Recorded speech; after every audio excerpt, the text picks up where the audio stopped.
Hey guys, Bryan here from Liquid Concepts. So today we're going to talk a little bit about aerosol activators. And so of course we always get the big question, which is better?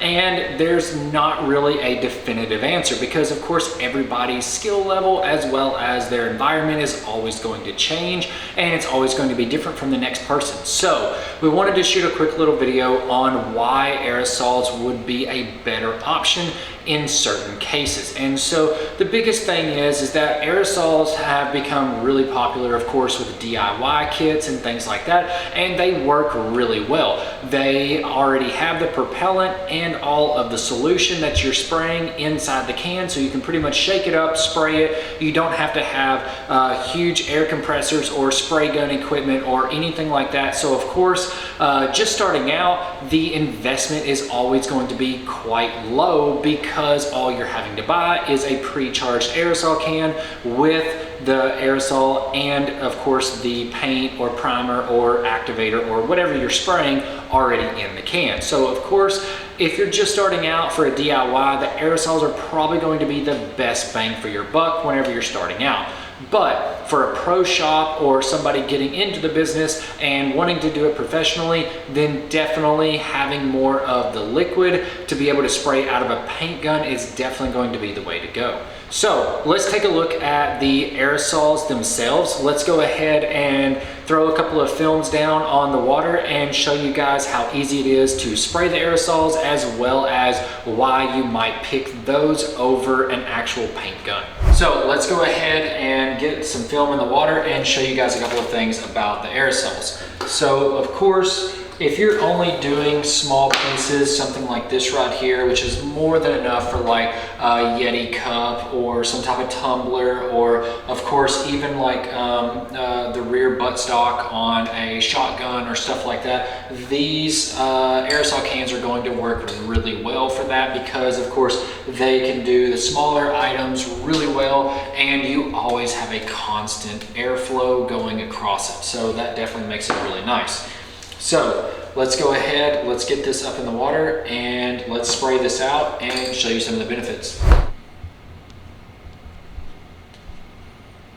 So of course we've got the film sitting in the water. We've set it for 1 minute on the water at 80 to 90 degrees. After that 1 minute, then of course we can take the activator, of course give it a good shake. Make sure you do this before you lay this on the water. And so of course we've already done that, and so now that it's already shook up, and we've got about 10 seconds left on this, so then that way that will tell us, of course, at that 1 minute, we're ready to spray our activator. So let's get this ready and get ready to start spraying. So of course with the activator, it makes it really nice because it's always the same amount of pressure. You always just want to make sure that you're keeping it at the exact same height above the water, and you're just going in overlapping strokes all the way across it just like this. So we'll make sure, do a test, everything looks good, and so now we're ready to start spraying it out just like this all the way across and activating it. So then now it's ready to be dipped.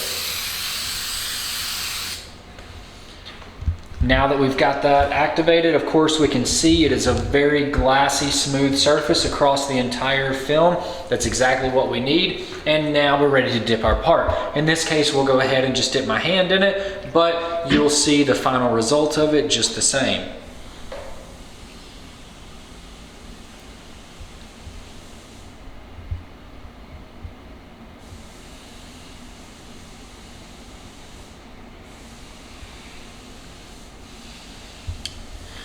So as you can tell across the entire dip, we've got very good coverage all the way around, everything covered all the way down inside my fingers really well. We got really good stretch all the way around the part, in this case my hand, and of course it stretched really well going all the way down even as we were going straight down into it. So if you're doing something small like this right here, you could quickly and easily tell that an aerosol can is definitely a lot easier whenever you don't have, say, a full setup like what we we have.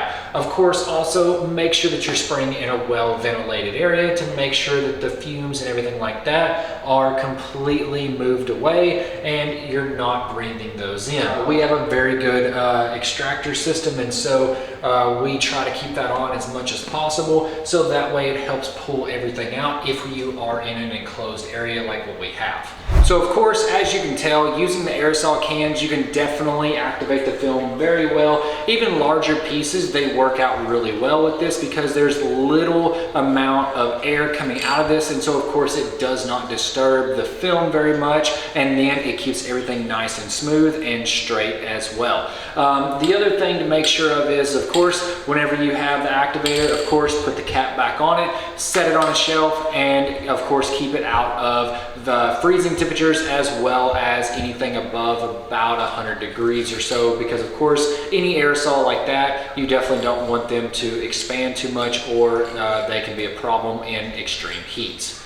So of course, if you are a DIY or just starting out, the aerosol is definitely the way to go. It's definitely a lot more cost effective up front, but as you start to do more and more, there's definitely going to be a point to where you're going to see a much larger change in how much you're spending whenever you do start going to an actual paint gun and spraying it out of the paint gun itself, because inevitably you're definitely going to get a much wider fan. So then that way, that piece that we just done could have been done in one pass with the gun instead of multiple passes like what we did. So there's always going to be that variable between whether you just do it a couple of times and then this is definitely the way to go, or are you wanting to start doing it a lot more, and then of course using a spray gun or something like that is definitely going to be the more cost-effective option.